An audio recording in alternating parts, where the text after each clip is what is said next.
Good evening, this is John Alden, Chair, opening the Development and Review Board meeting of June 18th, 2026.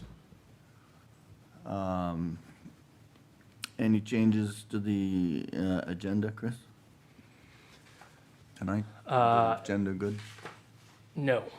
All right. Item 2, public to be heard.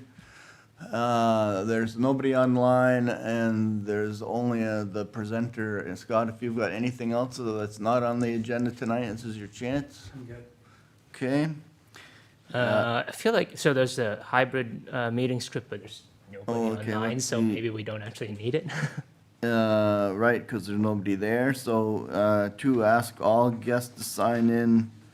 So Scott, if you haven't signed in, please do. And we're going to forego the hybrid meeting script tonight. But I will need to swear you in.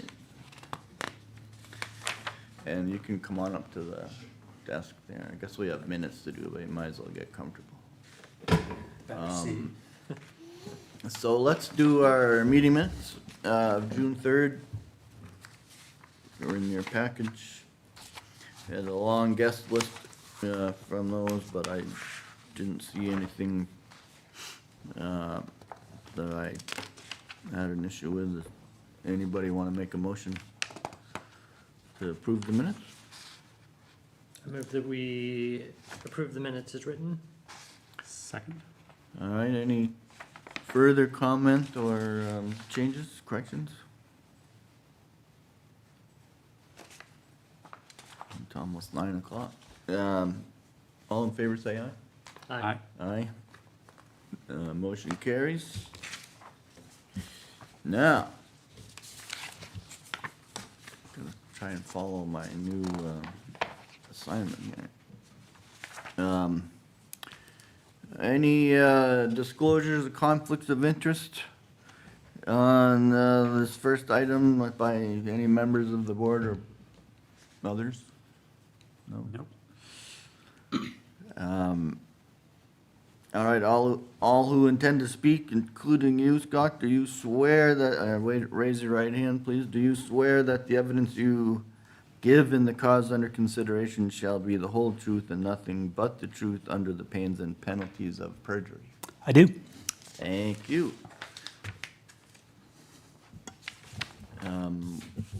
We've seen this before. Would you give the board just a brief summary of things that might be different or what this is actually about this time? Sure.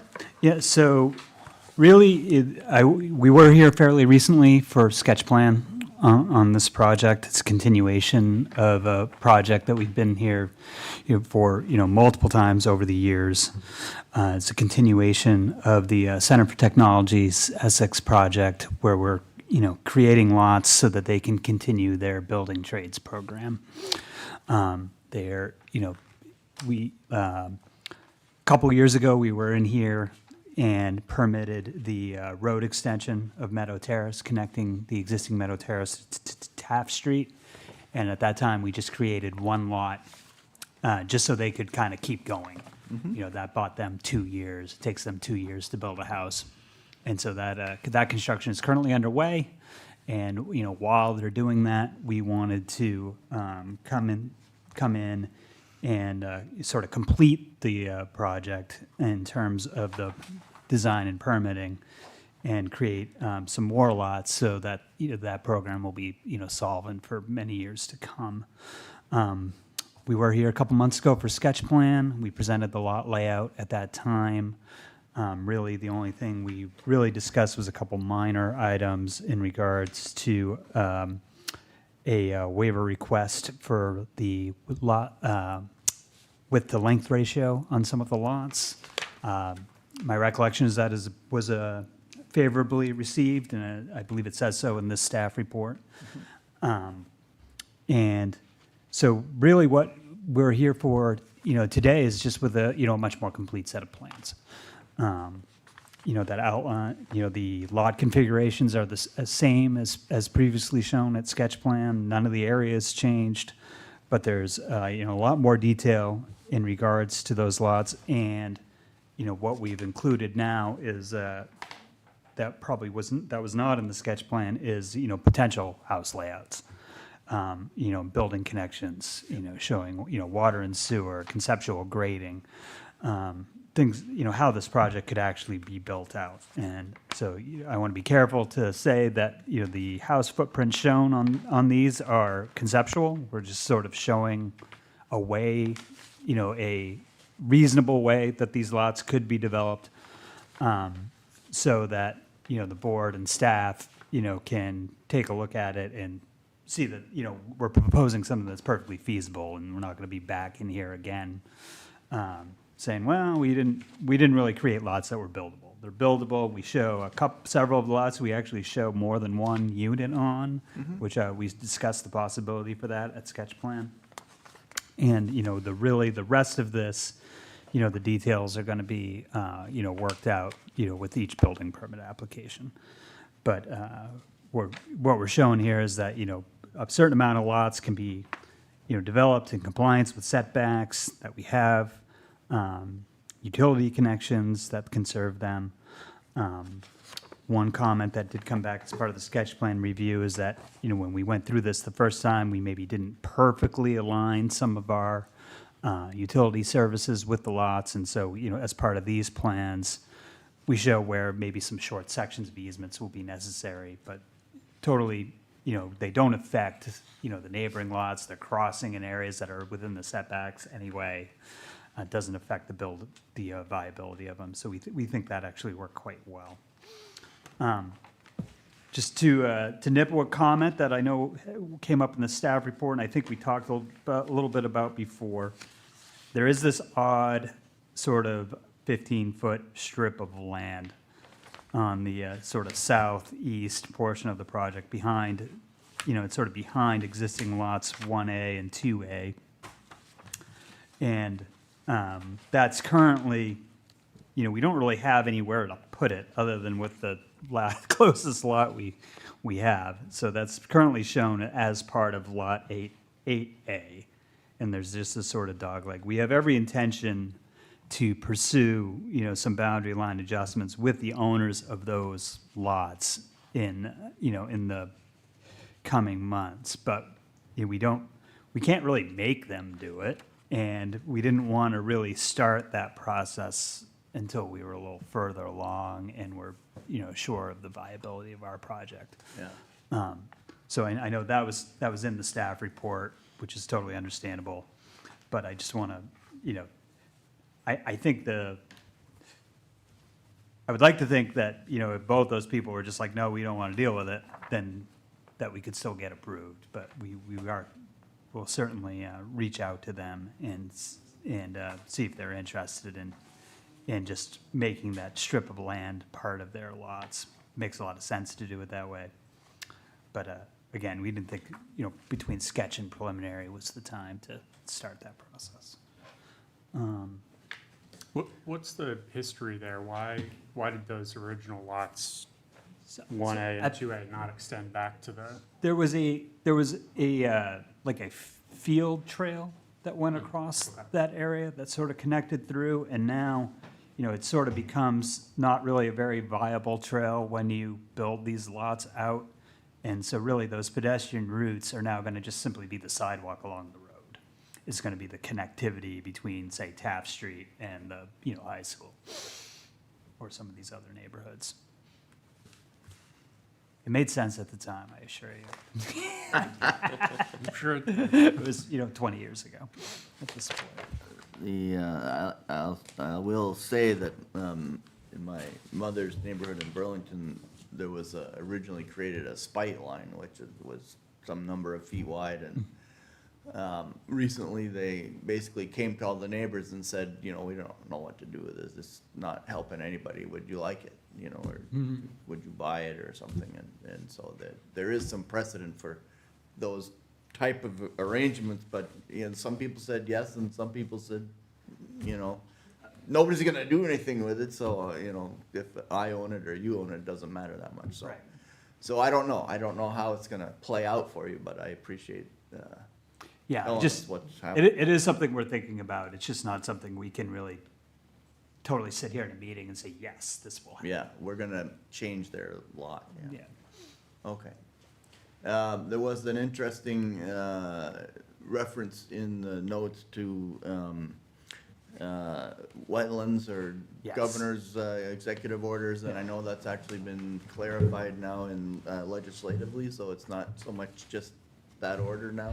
Can you comment So, on that? yeah, I don't we reached out to our wetlands consultant prior to this meeting, hoping to get like some true clarity on that.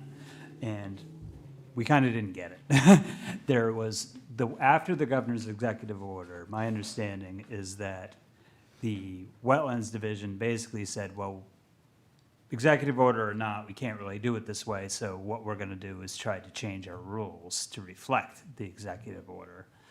And that process went through a legislative approval, and I believe it, as of now, it was actually rejected. And so I'm not sure whether that is going to be sort of revised and then put back in front of the legislature, or how this is gonna end. So, certainly we want to get, an approval for as many lots as we can, recognizing that if this little block of wetlands comes back and sort of knocks out a lot, we think our project is still viable without a few. Was there one of the pages that indicated where that little piece was? I don't show it on these plans, Okay, because at the time I put them together, the executive order was in effect yeah. in my eyes, so We've had a similar. we took it off. So it was roughly where my mouse is down. I think it's these, it was I think it was a wetland buffer. Yeah, It was an area that was eligible, but not mapped at the time. That's correct. So it was never mapped, and we dutifully had, it delineated, and someone said, well, geez, it's not mapped, and it's not great,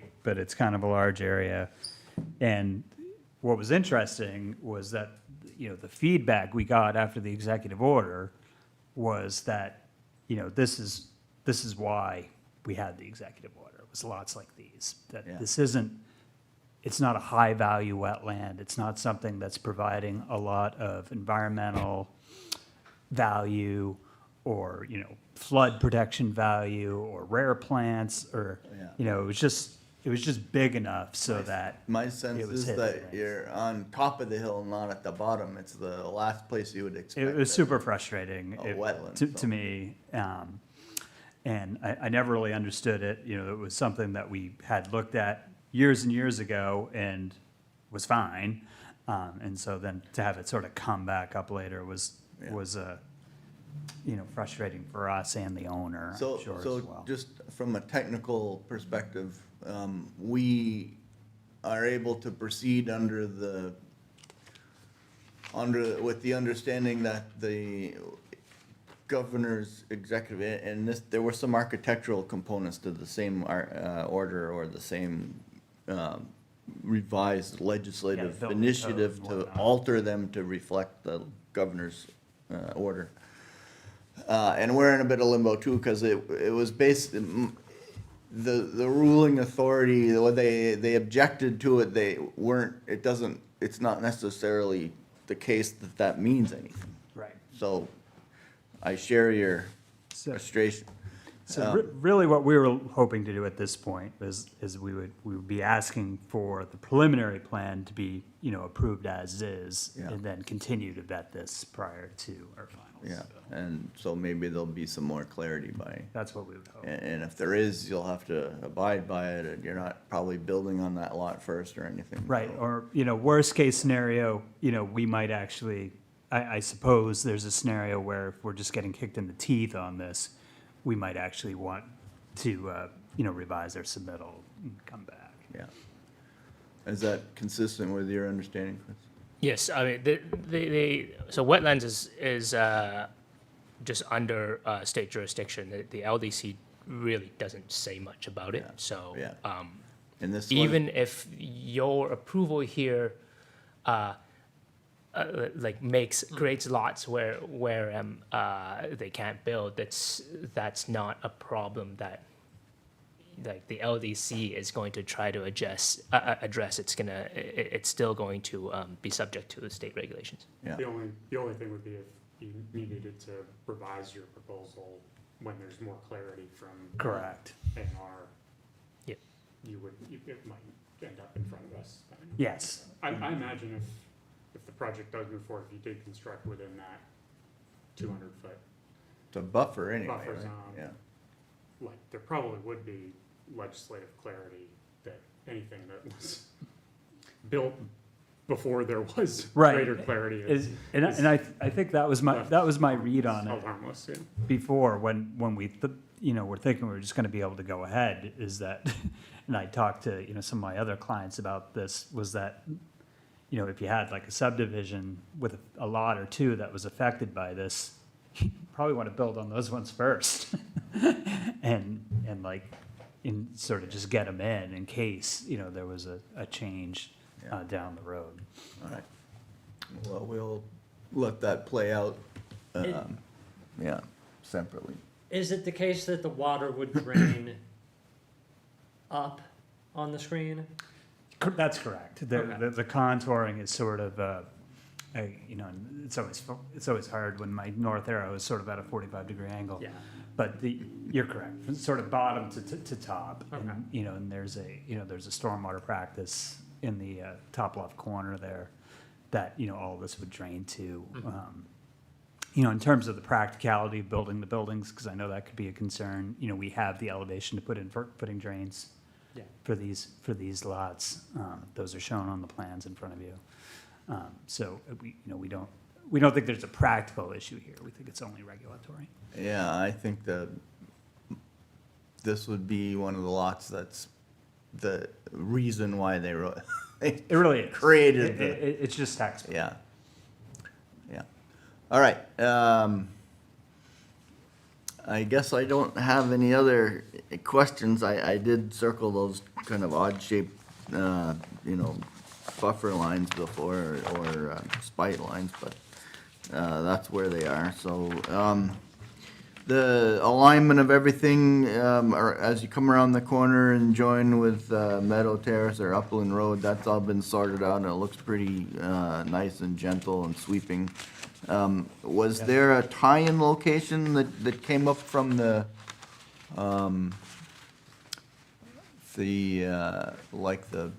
buildings at the back of the baseball field, the ag building and the, There's there an access there's road the there? driveway to this existing CTE building yeah, that as part of the previous approval, we sort of reoriented to make into like a 90-degree intersection. is that that's not Upland Road though, is it? Is that, No, so it'd be, if you go down Meadow Terrace, it's the sort of left first, as you're going around the corner, there's a left that goes down to their shop and barns and oh, maybe plastics. I'm looking at the, yes, okay, now I see it.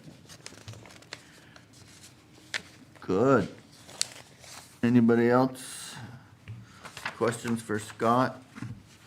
The duplex, or it's not really a duplex, but the lots that have 2 units on each one, look sufficiently deep for that? That's just, do you further subdivide to do that, or is that just 2 principal structures are allowed on the lot, it's all fine? That was I think a change in the most recent regulations that we're taking advantage of. Yeah. Was the ability to do more than one And residence. how does, are they 2 separate owners that share a lot then, or how does that work? I think the legal mechanism will have to be worked out. The way I've done this in the past and some of my other projects is you can either sort of condominiumize it. So there's a common Yeah. holding, and then you each have a postage stamped lot or something? That's correct. Okay. Well, so that'll have to be worked out legally. But I know that it's allowed, and I know that the rest of it looks fine. I mean, I know that we've actually done this a few times with putting the Essex Junction in some of its districts sort of promotes this as Right. infill or. Infill, development, Yeah. things like that. people have bigger lots. Yeah. It's actually an interesting, given the lot shapes and the waiver Yeah. request for the, I've always been jealous of, you know, as you go through the neighborhoods in the village, city, some of the lots are beautifully deep, you know, and you go, oh, wish I had a backyard like that, you know, that really special. So, anyway, I have no further comments or questions. I did see in the staff report something about lot 9A. I think there was a question just about making sure that the stormwater practice was actually deeded over to the city. Oh, okay. I think that's all that was. And so we show an easement, and this was, to be clear, this was on our previous approval. Yeah. And then we sort of, what's different, I guess, is that we created a lot around it with a building envelope around it. And I think there was a question maybe at sketch plan about the viability of that lot. And so that was one of the things we wanted to do with this plan set, was show a pretty reasonable building footprint in that sort of, L-shaped building envelope that kind of goes Yeah. around the stormwater. So they'll appear to have a pretty good sized lot, but they don't actually have the buildability there. However, that, they're sitting up on the hill there, they have a gorgeous view. Well, that's the thing, is that, there's your actual yard and there's sort of your effective yard. Yeah, they Yeah. have a giant view shed for a yard, you know, all the play fields and everything else, right? So Yeah, that'll be yeah, and I nice. looked at the drawing before I read the staff report, and which was why I was kind of like, why is this a concern? It looks reasonable. So I guess there's still the need to have an access easement for maintenance purpose to be able to, for the city to be able to reach that the gravel wetland. And I can do that. we have a question about how water is intended to flow from 7A to 9A. Yes, I saw that in the notes, and I Yeah. meant to address that. So what would happen with Lot 7A, and some of you who were in the first round of meetings might recall this, a similar conversation, is the front of lot, the way these lots are typically developed is the front of the lot, facing the street, is raised up so that the driveway and any gutters up or anything off the front of the house will drain back towards the road. So that'll drain into the road, into the stormwater collection system, and just get to the gravel wetland via that system of catch basins and piping. The back of the lot will likely actually not get into that. We'll probably use a stormwater treatment method you might have heard me talk about before, called a disconnection.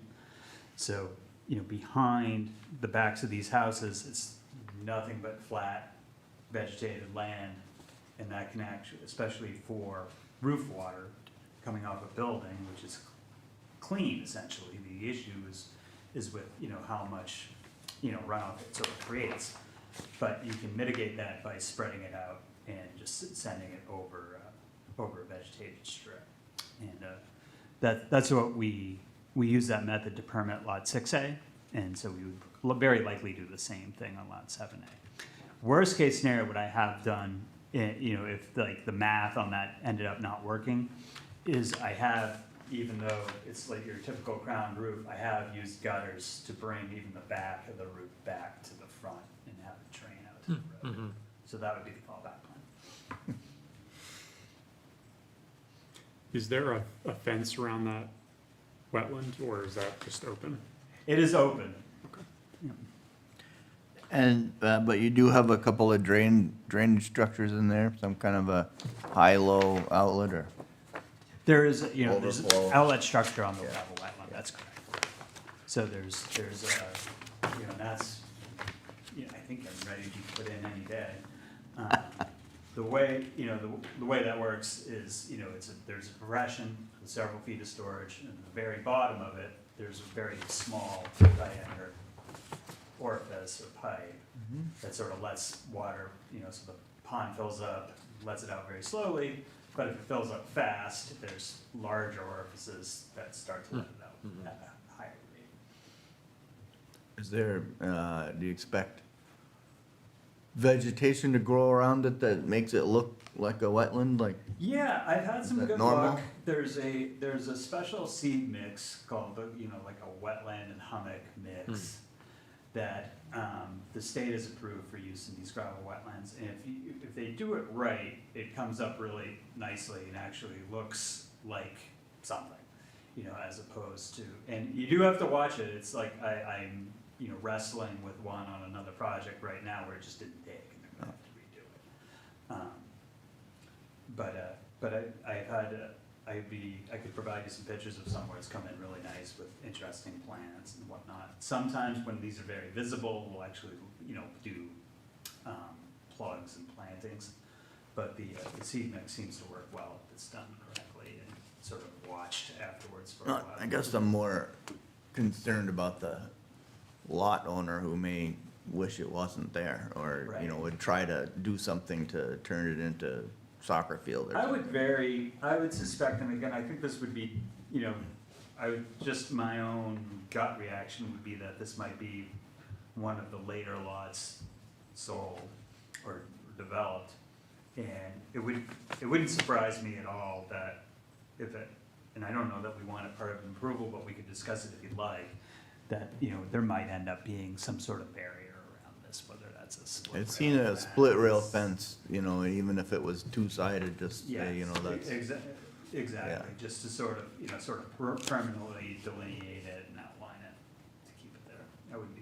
I think that could be part of a zoning permit application, or if if the people really felt strongly about it, we could bring that in as part of I don't think we'd be opposed to showing that now. I guess, it has more to do with,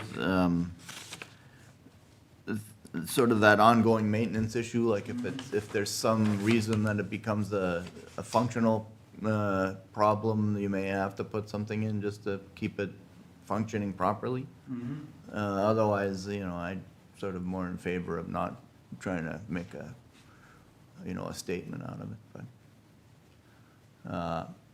Now, who maintains it? Does the city maintain it, or does the lot? So what usually happens, and Chris might be able to shed some light on this. Usually it starts off as being maintained by the developer. And then, eventually, if the city is amenable to taking it over, it gets turned over as part of the municipal infrastructure. Depending on what municipality I'm in, sometimes they're very, want to do that right away. Yes, we'll take it over. Other times they're like, So it can my be a understanding, pulling team. yeah, my understanding is that, so Chelsea's department will want to take this over Right. when all of, when the development is complete. Yeah. So it'll be sort of managed, probably really for the next few years of construction, it'll be the developer's responsibility to maintain. Well, it has a state stormwater permit already. It'll be on likely our schedule for annual inspections and reports. And then, at some point that will hopefully become the city's part of their whole system of management, reporting and whatnot.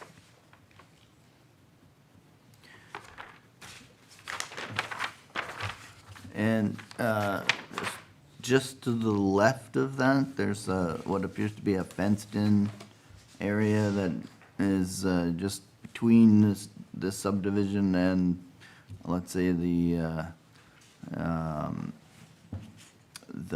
Votech buildings. Yeah, I think that's that- basically along the property line.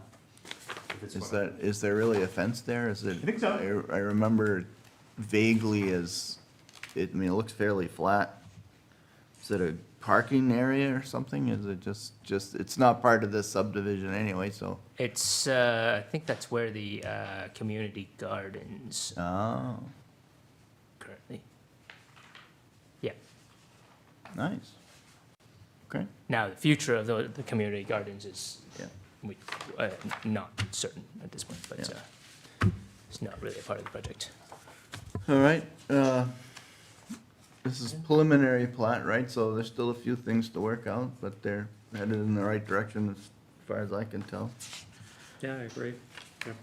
There was some discussion in here of a waiver, and is that the only waiver that we're talking about is that some of the lots are, exceed the 2-to-1 ratio?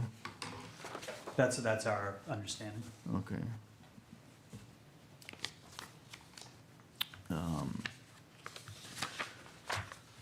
Any further comment from staff or the applicant?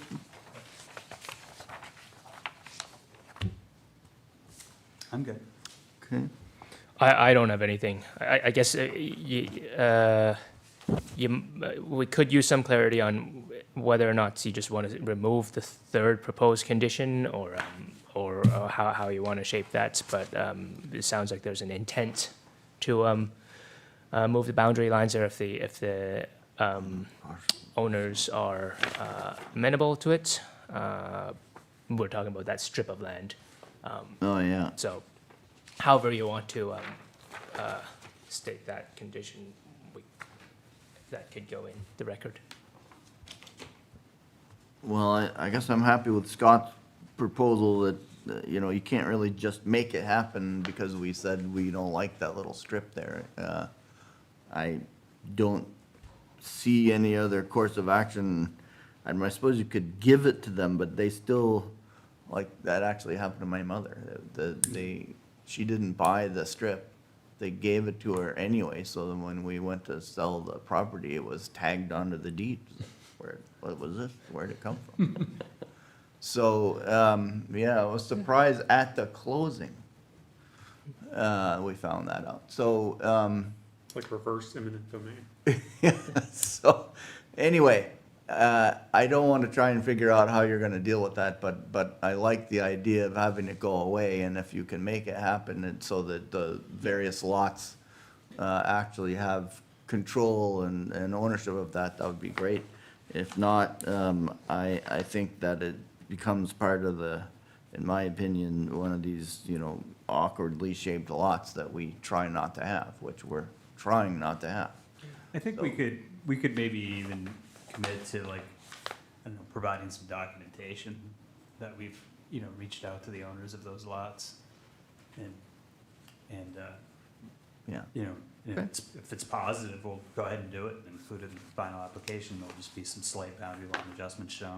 I think Yeah, we I can do. see the same thing on, at the north side of lots 3A and 6A, that it belongs to 13A, it's the same That's idea. correct, Yeah. Again, it just, you know, it's like, why does Oklahoma have that long skinny finger that sticks out? Looks a lot like Oklahoma. Yeah. So, Also a little bit of Texarkana.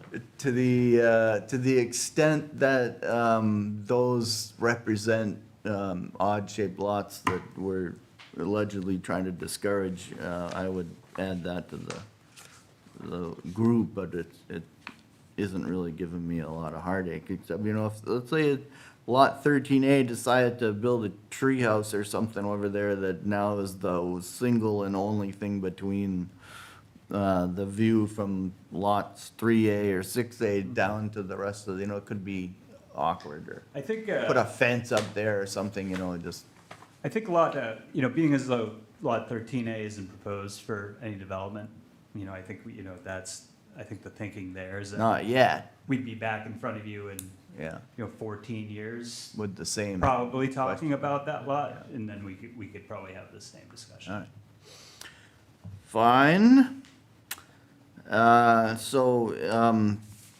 guess that means the proposed condition, the third bullet, I guess we can just leave it the way it is. Yeah, You're I don't gonna- mind. You're Yeah. gonna give I us think, some I data. think the term addressed is easy enough to address, you know, we can come in and say it's either been fixed or the reasons why we can't. All right. Thank you. Board members, any further discussion on this? Not for me. Chris, just remind me if we have to actually make a waiver motion and approve the waiver before we can just include it in a approved, I mean, I think you've discussed it, it's gonna be in the minutes. okay. If you make a motion to approve this as discussed, that's included. All right, yeah, I kinda like having long lots myself, but, and I think the opportunity for doing a 2-unit, you know, lot is also pretty strong, so, great. All right, I'll take a motion to, from one of you to, approve it as, recommended. I move that the DRB approve the preliminary plat for the proposed 7-lot subdivision at 11 Meadow Terrace in the R1 district by the Center for Technology Essex owners with conditions as proposed and as discussed. I second. Any further discussion? All in favor, say aye. Aye. Aye. Aye. Motion carries. Thank you very much. Always a pleasure, guys. Thank you. Yeah. Thank you. Yep, thanks for all the work, Scott. Great project. All right, let's see, the last item on our agenda is a preview of the proposed form-based code to implement Connected Junction Transit-Oriented Development Master Plan. And, Chris, I bet this is yours? That's right. And just maybe, has the planning commission been involved in doing this with you, or is this a Very staff? much so. The Merrimack, okay, good. They have been, yeah, they have been involved in this every step of the way, and this is also, we had a lot of help from the consultants framework. Okay, Um, and will you give us you'll tell us who they are and so forth, yeah?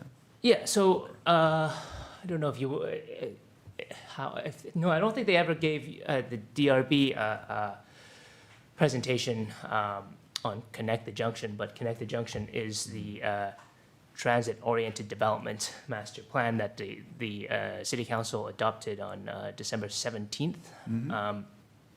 So Framework Cultural Placemaking is the consulting team that put this plan together and helped us through all the public engagements and all the plan drafting. That team actually is led by Jeff Arango, who used to be in my role. He used to live here, now his firm is based in Seattle, but he has intimate knowledge of Essex Junction as a community. He still has family here, and you know, I think he's brought a lot of best practices from other you know, from other parts of the country over here to share. So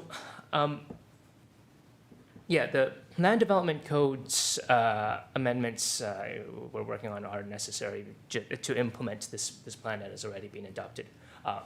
There are many pieces to this, to the need to make these changes, but I'd say the biggest piece of this is the change in building height limits that is proposed through this plan. There was a lot of talk and engagement about how necessary it was, or whether it was necessary. There was linkages between this and the housing targets, the municipalized housing targets that the city is attempting to reach. And there were also a lot of public opinions about you know, about the feel of our streets, the feel of the city, scale and massing. In the end, after after a lot of consideration, the Planning Commission recommended and the City Council adopted height limit increases of up to 9 stories plus 1 affordable housing bonus story that's written in state statute right now. This doesn't apply universally. We're talking about the Pearl Street corridor and the city center only. And even within the city center, so currently the village center zoning district, there will be some kind of sub areas of how high you can go.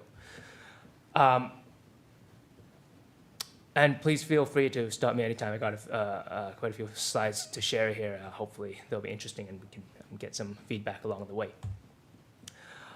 So this is what ended up going into the approved plan.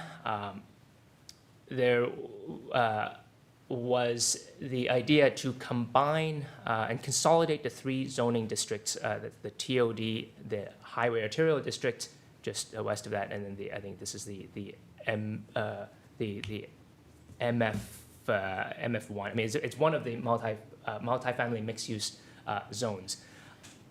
Right now, those three zones are quite similar. The TOD zone has a little more specificity about frontage standards and whatnot, but the consulting team believed that they were similar enough that, and the fact that because we want this whole corridor to be transit-oriented, it's already served by public transit every 20 minutes throughout the day, it deserved to kind of be developed kind of more densely together under the same rules. You'll see there's a little gap over here. It was an attempt to not shake things up too much where we don't where there might be sensitivities about the look and feel of the area. I mean, there's still a little bit of R2 in the middle over here, some RO residential office zone over here that's not really being touched. Yeah. And then in the VC district, this is how it's being broken down. Brownell Block and where we are right now, there's a belief that this is kind of the more historical corners of the five corners, and that we shouldn't be kind of crowding the existing buildings with too much height. But where it kind of matters the most, where there's the most space across over there, it goes 9+1 is what went into plan. Historically, it was 6, right? It's before most people's time, but before the village trustees capped it at 4, it was on the books as 6, that whole quadrant over there. So this has, been a little bit of fluctuation over the years as people reacted to the development pressure around Five Corners and the 4 Pearl Street happened.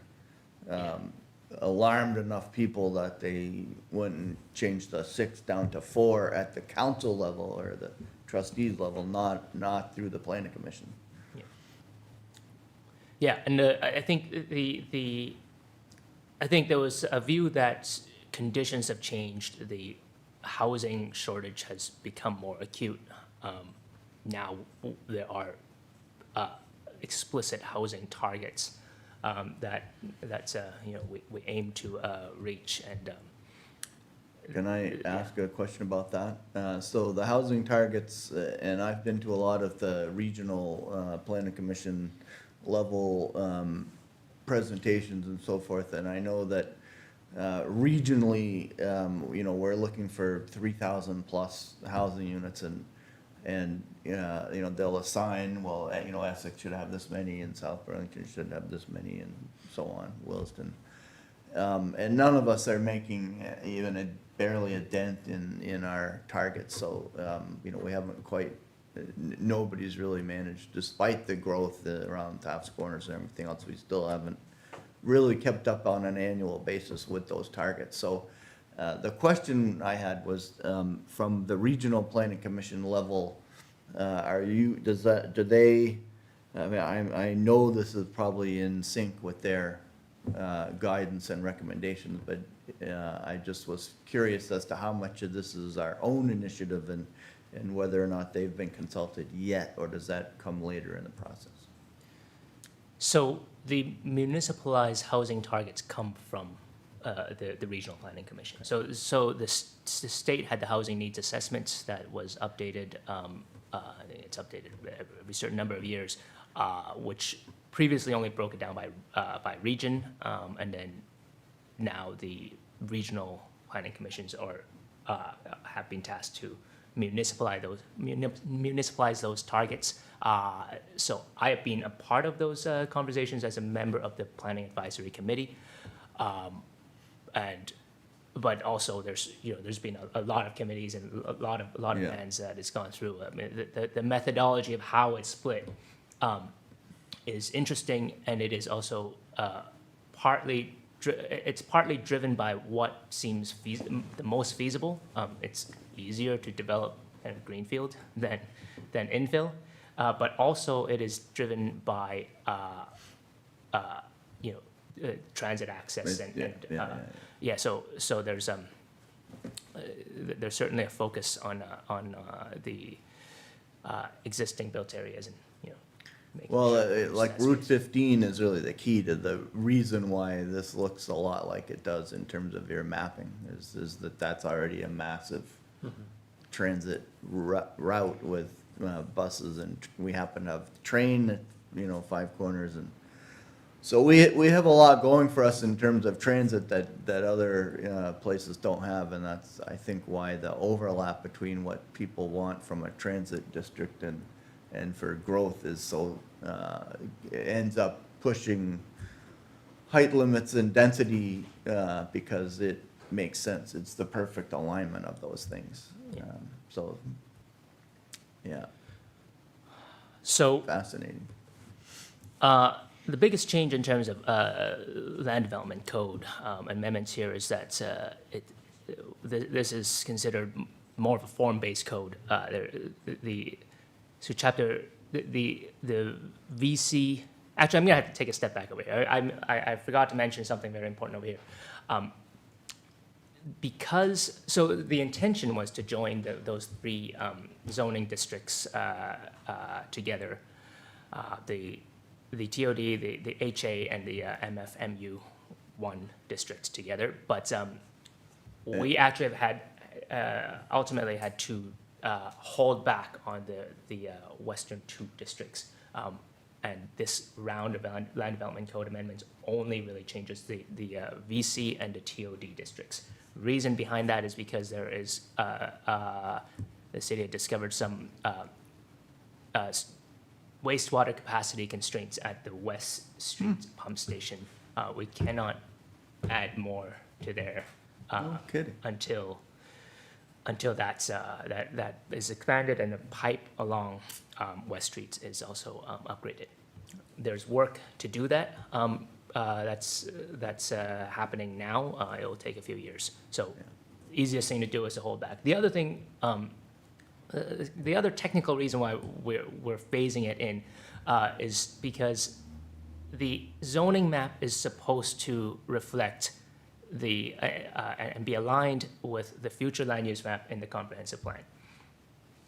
Unfortunately, the future land use map of Essex Junction comprehensive plan is the zoning map. So you can't actually change district boundaries, or you have to change that first. The version that we're working on right now, so there's another initiative right now to update the comp plan before it expires next year, is to redo the categories, generalize the categories of the future land use map, so that there's actually some point, you actually have some flexibility in thinking through zoning, as a part of the land development code process. Right. Okay. So form-based code, this is we're trying to move towards form-based code. Conventional zoning mainly regulates uses, but there are some things like setbacks and height that it also regulates. But form-based code is based on the physical form of buildings and how they shape the public realm. There's a lot more details about placements, how the buildings meet the sidewalk, street level activity, things like that. So main change that will apply with the DRB is that I think it's going to be more, it's intended to be more objective. There are already a set of, in the design review overlay district, and there's already a set of standards you're supposed to kind of check against, but there's still some subjectivity to it. And, we've seen with certain applications like 227 Pearl Streets that, there was some, I guess there were comments at the time, it was too boxy, it was too plain, but it was pretty hard to push back in a way that stuck, but also there just wasn't enough specificity in a sense. So this form-based code would just add more, add standards that are predictable and easy to apply consistently. We as staff we could kind of pre-vet these to be able to tell you exactly which criteria are met and which are not, and the applicants will know beforehand as well what's expected. So discretion kind of narrows a bit for the DRB, but it's still there. Where the code calls for its waivers and exemptions, there's definitely still a strong role for the DRB, and ultimately, we write the staff reports to interpret and check against these standards. It is still the DRB's role to look through with a straight face test and make sure that we've done things right. Okay. So the standards, what we cover just at the high level with these changes, building heights, and the building height is actually then going to be related to the width of the street, what's going to be called the street room ratio. There's rules about residential adjacency to protect against the impact of this additional height on neighboring lower height residential areas. There's going to be stuff about how buildings sit on the lots and how they meet the sidewalk. This is going to be under the frontage types. Facade composition, articulation of materials, parking, and specifically how it's placed and how it's screened, and a kind of revamp of the landscaping system. So we're doing a lot of that stuff already. We just don't Yeah. always tell the applicant, okay, do this. It's more like, yeah, this works out well in some other communities, by the way, and I've had to go through it, and you get all these checklists of how you're complying, and if you meet all of those criteria and you prove it through the staff level, then it's, sometimes it can just be approved, right? Yeah. And then, you might, for example, need a waiver that you have to go in front of the board for in order to achieve additional height beyond, what's given as a by right. So, I've was nervous about it at first, but having gone through it a few times, it actually works out pretty well. Yeah, in Ohio, I led our switch to form-based codes in our neighborhood. I would imagine that the DRB will still be really busy with anything being built on Railroad Ave, because it will be the first thing built on Railroad Ave. And so there will be a bunch of unforeseen waivers of, we need an extra 1 foot here, we need a window to be here. Yeah. Yep. Yeah, it's so prescriptive that I think there will be things that you'll run up against and be like, that actually doesn't make sense, and you need to get a waiver around it, and I think that's where you'll have to evaluate it based on the merits. Yeah. So yeah, what is not changing? The use table, the use chart not changing. Permitted and conditional use still the same. So the historic resource protection rules basically stay the same. It's consolidated under the historic resources overlay district. Instead of right now, there's kind of two sets of rules on top of each other, basically the same. Like in the if you're in the VC district, you're also governed by the HRO district. Doesn't really make sense. This kind of just puts it all in one place. The existing design review overlay district, that's going to remain, and we're not even touching those rules, but we're gonna carve out all the areas that now will fall under the form-based code. So for this round of LDC amendments in the VC district and the TOD district. And of course, the site plan review process still applies. Okay. So, yeah, just so some of these things that we're talking about here, building heights and how it relates to the width of the streets. I think the concept around the street room ratio is that's at the street level, a pedestrian or even or a driver shouldn't feel crowded in, but also you shouldn't feel completely exposed. It should feel, you know, the two sides of the street should feel like your living room walls. So there's a relationship between the width of the right-of-way and the height of the buildings that's ideal. So the ratio that's going to be allowed under this proposal is between 1:1 and 1:2. So you probably don't reach 1:2, like at the big lots in that area. Like that's not 1:2. That's lower than that's probably that's a bigger ratio than that. So. Oh yeah, so if you want to go taller, if you've got a 60-foot right-of-way, and like for this example over here, but you want to go taller than what this would allow, you can either impose a setback on yourself, which would then increase the size of the width of the living room, and then that would allow for more height, or you can use step backs. So these are some examples of that, how you could come into compliance and still take advantage of the additional height. Of course, it does mean that if you don't have a really deep lot, it will be difficult to use the 10-story. So I think there's, for folks that are apprehensive about increased height, I think they should know that it is not going to be possible everywhere under these rules. Do you have a sense of, I mean, have you looked at the individual lot level in the districts that do allow for 10? And like, I mean, Yes. there must be only a handful of lots that are actually Yeah. deep enough to. Yeah, no, that's right.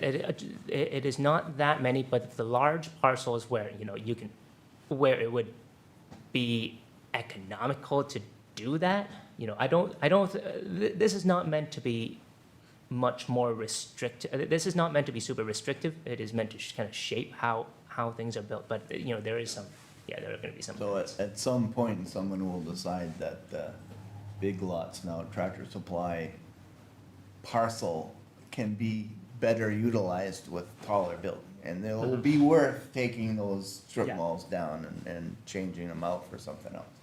And that's just development pressure Yeah. and available parcel size, and those are some beautiful parcels. Currently, we get to enjoy them as mostly parking lot and one-story strip mall, so, eventually that will change, and I think these rules are showing us, how we can incentivize that. Yeah. Yeah. We did some calibration of what 1-to-1 really looks like and how it stacks up against previous development applications. I mean, this one hasn't been built. This is Chittenden Crossing, quite a while back. So this is the new railroad street, Crescent Connector. The right of way is relatively narrow over here. Although there was a change to the methodology in this latest version. The latest version says if there's a rail right of way beside the street, you can count the rail right of way as a part of the width as well, because there's never going to be a building there. So visually, that width also works in your favor. But if you had a 57-foot right of way, this is and you had zero setback, this is roughly you'd be hitting the limits at the front, but then of course at the back you could go a little taller. Here's an example, Park Street, 17 Park Street particularly. This is a 0.78 ratio as proposed. Now, if just doing some AI imagination here, if you blew this up to 7 stories, you'd be just exceeding the 1-to-1 ratio. So there would need to be something done to bring that into compliance. And Any questions about that? yeah, and so if they had a setback on that top story, like a setback of an extra 15 feet or something like that, Yeah. then that would put them in compliance. Correct. Yeah. I think that is brilliant. Yeah, and then you would be kind of forced to have some like outdoor terrace space, which may be a nice thing. Yeah. Yeah, exactly. And on the street, we're going to have no idea that that extra story even exists. I think it is, even within the planning commission, there was discussion about like how, is this too restrictive? Because yes, that's nice, but also that is cutting into buildable area, especially for if you don't have that many deep lots. This was seen ultimately as a reasonable kind of trade-off, middle ground. The public realm is important. We've heard many times from the public that's the feel of the village feel is important to maintain, and this is an attempt to do so while accommodating a reasonable amount of. So interestingly, those buildings, both of the shorter one and the taller one, have that extra pedestrian terrace at the ground level. So there's the sidewalk, which is presumably what the setback was, and then there's, like, I don't know where the right-of-way goes to, but they've added, not their own accord, when they built them, there's that raised level, which is part of the public domain, but not really. I mean, you have to get up on that, right? But it still acts like part of the public street and the public room. And so I was just trying to, in the image there, we see the right-of-way, but we're not really giving them credit for the extra step back they have there, which is like 10 feet, right? I mean, Yeah, it's yeah. 8 or 10 feet. Yeah, the right-of-way So- line, so the property line is somewhere on that terrace. It is, Somewhere in the okay. middle. Yeah. Okay. So the ratio though is for the right of way, it's not for the facade of the building, right? It's the right-of-way width. That's right, yeah. Like where you are allowed to build up to if you want it. Theoretically, yeah. Well, there are gonna Are be they- some situations where there'll still be a front setback requirement. Mhm. But we'll get to that in a sec because it actually differs by frontage types. Okay. Okay. Residential adjacency, so this is more talking about the back. So, looking along the Pearl Street corridor, there, it is kind of close to some R2 district. And so if the height difference between what is being proposed and and the maximum height of the adjacent district is 4 or more stories, and then an extra setback applies, and a landscape buffer is required. It's this was the amount that was recommended by the consulting team to alleviate some of the concerns while not being overly restrictive on what can be built. Now that there's kind of some limits in the front. I know that some people will still see this as It's a little intimidating. Burlington Yeah. lets you go up to the 35 feet and then draws a 45-degree line, forcing you to keep stepping the building back if you have this residential adjacency. Yeah, it's it was there was a lot of talk about this at the planning commission as well, Yeah. because like you cut from the front and you cut from the back, then you're kind of limiting what you could achieve. And if the point of all this was to really increase the housing capacity here, this was seen as the something that was reasonable to go for. Any questions about this? So, frontage types. So this is regulating how buildings sit on the lot and meet the sidewalk. So there I have 6 frontage types shown over here. Only 5 of them are available in the VC district, but for the TOD district, all 6 are. So the parking frontage is the one that's only available in the along Pearl Street corridor, because I think there was an intent to really reduce the amount of. I think there was an intent to discourage parking structures that are not like really integrated into buildings in the BC district. So each frontage type. So this is, you don't have to read through all of this, but I'm just trying to show you a sense of why they exist. Depending on which frontage type a developer chooses to apply, the different rules on setback apply, and there are amenity requirements that will apply as well. So so linear is the linear frontage is the only one where the front setback can be 0, and then you can only use that for active commercial uses. At least it's written so that that's the way it is to start. You know, if you build, if you go for that, it really doesn't work out, and you want to do a change of use and make it residential, there's still a pathway left for that. Here's another example, the plaza frontage. It says for this, a part of it can be 0 setback, but then you need to create kind of the nook that has amenities there. Weather protection, pedestrian amenities, it's specified what you need. So like, for example, this is the text that comes with it. No need to read all this in detail right now, but there'll be rules about how, you need pedestrian scale lighting. You need primary entrances oriented towards this plaza, so it's not just kind of dead space. There's like a minimum size of this plaza for it to count. Weather protection. You need some kind of awning available. So, yeah, there's this kind of detail for all 6 frontage types. Okay, next part is about facade composition, articulation, and materials. So, it's more, so not just guidance now, but actual rules about materials and the primary materials, and like what percent, at least like what percent of the main facade has to be made up of the nicer materials. There was debate about what should count. So but this is a list that was left in there.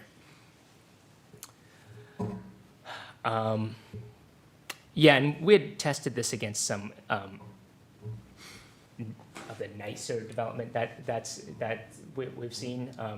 The nicer stuff that we've seen mostly falls within what would be allowed. And I think we found some examples which would have needed some changes to comply. You might want to leave yourself some flexibility if one of those materials winds up being way cheaper than all of the others, then everything will be built in that material, and we won't get like a diversity that we want. That's a good point.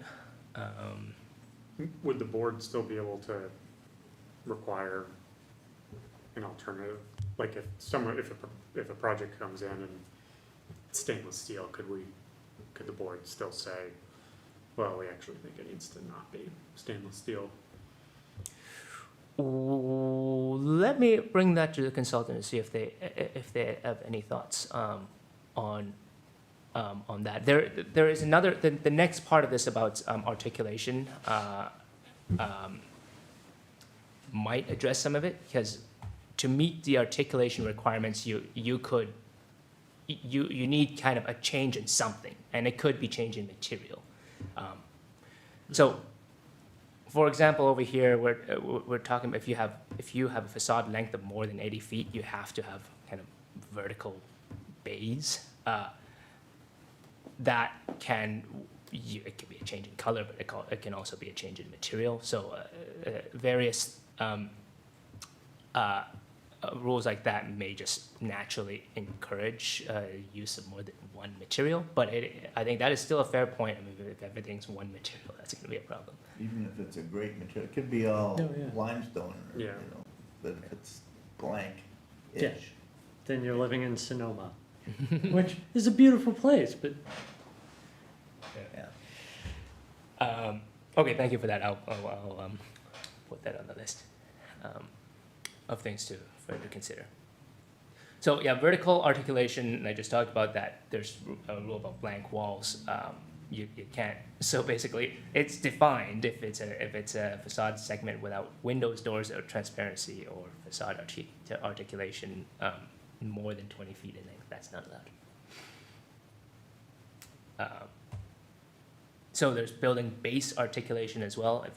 If you're over a certain height, it can't all look the same. You got to have some transition at either the first or second floor. And it could be anything from change of material to, I think, change of like window patterns. Okay, yeah, that's what I had about articulation. Any questions before I move on? Okay, so there's stuff about parking, and one of the frontage types is about parking. Just to say that there's a certain width of your lot, that your maximum width that you're allowed to apply to visible parking. And if it's not visible parking, you gotta kind of dress it up nicely. If you do this, so in the VC district, this is kind of what would be required. Like you want the street-facing side of to be actually functional space, active frontage types. Then doesn't matter if you have parking at the back. And then in the TOD district, some more flexibility there, but there's like a maximum frontage width or percentage of your lot that can be surface parking. While working on that, there was a lot of looking at precedents. This is, you've probably all seen this. This one is one of the buildings in Winooski is relatively recent one. And it's hard to tell from the outside, but there's structured parking inside here. So the blue bay, like this one over here, and you can see that this is parking, but all of this is all parking. But it's kind of integrated into the building so well that until I told the planning commission and like really zoomed in to see the fluorescent lights, you couldn't tell. And that's kind of one of the objectives of of this parking frontage type, to enable and encourage things like that. I even watched them build that, and I didn't notice that they had the structured parking in there. Yeah. That's fascinating. And then this is kind of the opposites. This is obvious that it's it is parking, but there's landscaping, probably appropriate and not as nice as this, I would say, but this is cheaper and still gets the job done, and has some landscaping buffer. So yeah, these cases were considered when making the proposed rules. it's slightly tangential. I know Winooski is on a form-based code. Is anybody else in Chittenden County? Burlington, Burlington is? Okay. parts of it anyway. The majority of the downtown area. South Burlington. South Burlington's got it too. Yeah. At least for the city, The market. the marketplace, yeah. Yeah, it's similar in that it's not like the whole city is bound by it. It's specific areas where, it's kind of where you would want more design review, and you want it to be objective. Yeah. Jericho actually was exploring it. They had a modest section that was maybe 5 or 8 years ago. I haven't heard how it's worked out for them, like how much has been built Yeah. that was regulated by that, but they were working their way towards something. So finally, the last piece I want to show over here is a kind of revamp of the landscaping requirements. Initially, this will apply in the version that's proposed right now. It will apply only to these form-based districts. It's a new points-based system that replaces the 2 to 3% of construction cost requirement. So right now, the developer tells us how much they think the building is going to cost to build, and then they tell us how much they think their landscaping will cost. And as long as they meet that I mean, there's kind of no verification beyond that. It's pretty hard. I mean, it's their best guess.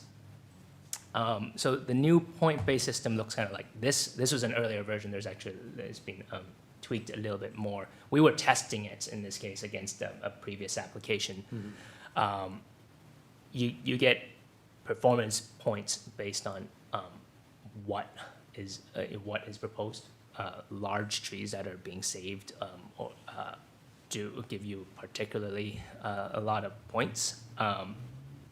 But the large, so this applies based on how large your parcel is or how large the affected area, if you're doing just a retrofit, is. Yeah, so if you have large parking lots and impervious areas, it gets a little bit tricky. This really requires more interventions. You get some points for permeable paving and some and green roofs and whatnot. Focus still is mostly on trees and kind of soft surfaces. But at least this is totally objective. We don't need to be out there trying to vet whether or not their construction costs are accurate. And, yeah. Is it, all right, this is a bigger picture question. If I am trying to develop an application, and I come in and it meets, most of the form-based code elements and maybe the landscaping, but if I'm, in concept, if I hit all the bells and whistles and all the appropriate check marks, then staff can essentially say that this is an acceptable project. If I don't meet those, can I take an alternate route and go to the DRB and say, okay, well, I didn't meet all of these things, but I have other, Yes. Other factors that we think are fine, and you're essentially probably asking for waivers for a bunch of stuff, but if your project is deemed subjectively acceptable, is that also an alternate path? Yes, that it has been written in, so because we anticipate that there will be some waivers that will be required, and the waivers could be about anything in the form-based code, but you would evaluate based on the merits of that topic, and you'd see if what they propose, the alternate solution they propose, is just as good. So yeah, that is written in there. All right, so Wow. yeah, that's all I've got right now. What's the timing on this? This is the summer? So yeah, we anticipate having starting the public hearings this summer, late this summer, probably adoption into fall, maybe the start of winter. I mean, things always slip a little bit. We've been trying to go. I mean, I know there's stuff waiting to happen over here. I mean, Yeah. across from Yeah. like the Lincoln Inn building. So we're trying to keep things moving, but there's a lot of work to do, and it's not just form-based code. Like now, once we open anytime we open the LDC, if there's like technical tweaks that are necessary because we've found problems, that's also the time to address it, Yeah. and also to respond to any statutory changes. So we're doing what we can to draft something that will address as many of the outstanding issues as we can. Nice. Yeah. Other questions from the board?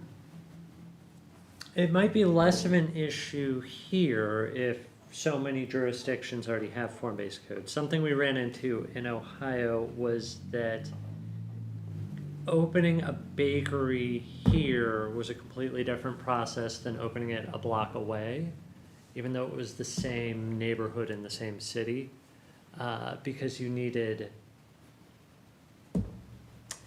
within the form-based code district, you would get use permits as opposed to it already being a retail use that you could use for whatever retail you wanted. How would people, what kind of permitting would somebody need to open, well, like a bakery or a bar? So it's not what's proposed here is not that sophisticated. So the frontage standards have a few stipulations on what the intended uses have to be, and it has to be like it's like an active retail use or something. If only if you're wanting that linear frontage, most of the things allow a variety of different uses. You would go through the normal zoning permit process.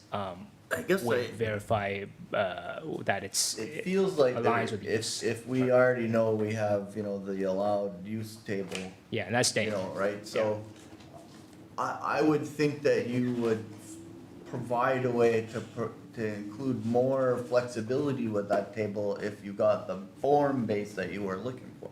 So like the whole concept, or one of the major concepts behind the form-based code is we care less about what's happening in there Yeah. as long as the building makes the street do what it's supposed to do, right? So, yeah, I'm not saying you get to put in a dog pound or something when, you're trying to achieve other objectives, but ideally there would be some trade-off that says we're less concerned about the use within some guidance than we are about having the building respond to place making and streetscape making. Yeah. Yeah. Right? So I was surprised when you said, well, we're not gonna change the goal at the moment isn't to change the use table at all, but I would just suggest that might be reconsidered at some point. Maybe we're not ready to do it now, but I think that might be, maybe there's more stuff that's conditional use, maybe you just say, well, we won't say no, but we'll say, show us what you're doing, and then we'll tell you. Well, I would say that the use table that Essex Junction has already, like right now, is much less prescriptive. It's not as broken down into small categories as many other municipalities. It's got pretty broad strokes in there already. So, I think it has been written to try to keep incompatible uses away from each other. There's probably room to fiddle with that, but also the last round of LDC amendments made a change to say that if what you're proposing is not on there, it's not prohibited per se. It needs to be treated as a conditional use. Or and it also says if you have a use that is substantially similar to a use that is defined in there, then you can just go with, you can just pretend it's the same. So we haven't seen this really become a problem yet, where at least if we're talking about the VC district and the TOD district, the uses that are allowed in there are so broad already, it probably doesn't make a huge difference. If form-based code gets extended into the surrounding districts where, like currently, the use restrictions are more more limited, then that's a really good time to look at that use table. Well, and a lot of it for us was like the third iteration of a restaurant opening, and it had already opened in 2 non-form-based jurisdictions. And so they were expecting the process of opening it to be identical, and it was actually a completely different process. That shouldn't be a problem with Yeah. what's written here. Awesome. Well, we can't wait. Yeah. I'll can't wait to see how the public process plays out and, you know, what other input you might get from various people and,